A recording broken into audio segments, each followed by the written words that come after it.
Call Kuhner now. 301-984-9570. Welcome back to the Kuhner Show on 570 WTNT. The last honest man in Washington. 301-984-9570. My friends, we are now joined by Dr. Grace Vuoto.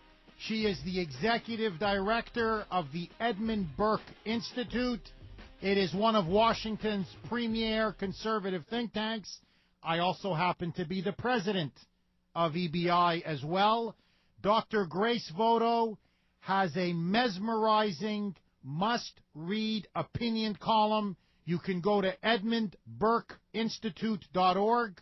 That's Burke, B-U-R-K-E, edmundburkeinstitute.org to read her column. Dr. Grace, welcome back to the Kuhner Show. Thank you very much. It's great to be on the show. Dr. Grace, for all of our listeners out there, what is the basic thrust and theme of your piece? Okay. First, Jeff, I want to announce to all your listeners that I am now producing a weekly column on the Edmund Burke Institute site. They can just go to the home page, and it will be available every Thursday.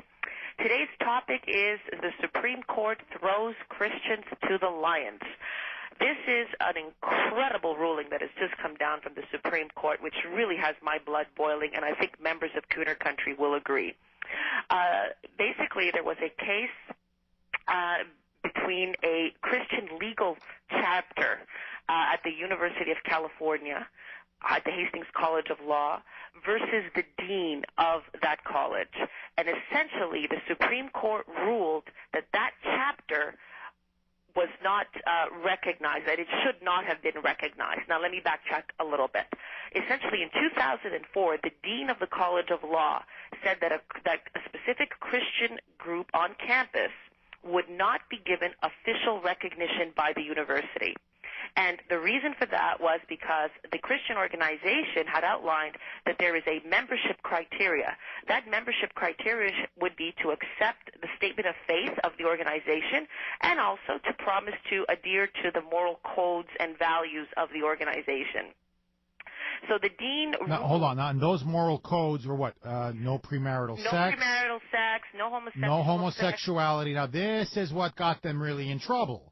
Because they basically said, well, if you're a Christian and you're part of our Christian group, we want you to adhere, oh my God, shock, horror, to Christian moral values, like on premarital sex or homosexuality.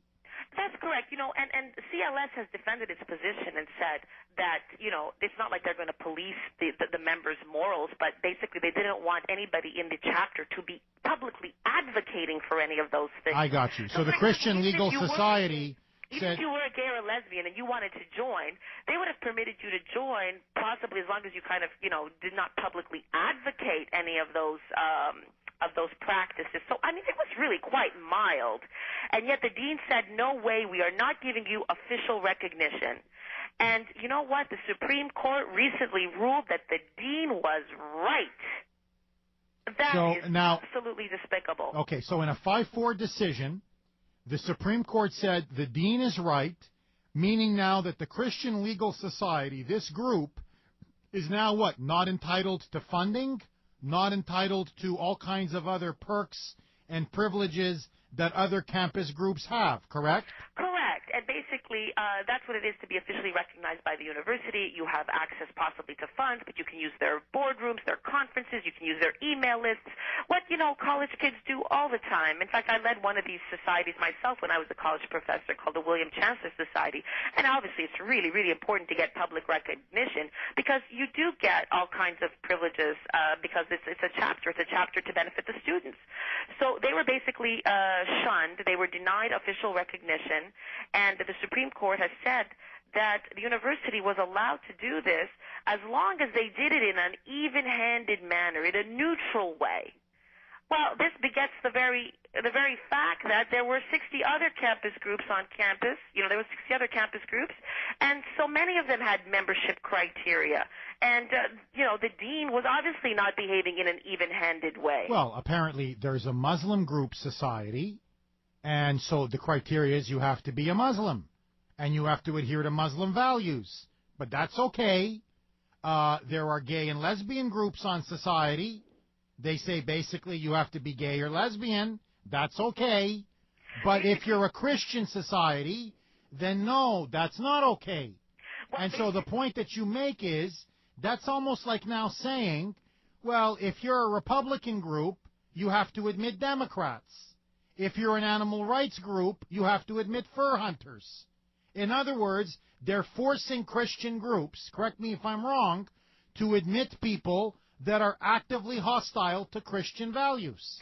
Well, you see, that is exactly the upshot of it. The dean was arguing that every group has to be open to anybody that wants to join it.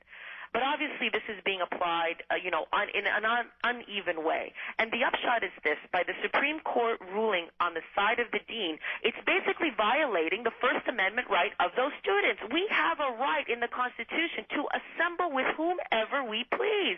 And we have a right to speak and say whatever we please. And so, to me, this ruling is absolutely appalling because it denies the First Amendment rights of these kids. And it's more pernicious than that. It's a really dangerous ruling because essentially what it's saying is that the court, rather than the people, can determine the membership criteria of an organization on campus. That's a really, really, really dangerous precedent. Because if you allow the court to do that, it seems to me that over time what they're hoping is, well, you have dissenters to infiltrate these organizations, and then Christian principles are diluted, and maybe eventually Christianity itself is considered intolerant and therefore to be outlawed. So this is really in what I see as a creeping form of persecution of Bingo. It's a creeping form of the legal persecution of Christians. There's no denying that. Dr. Grace, you hit the nail on the head.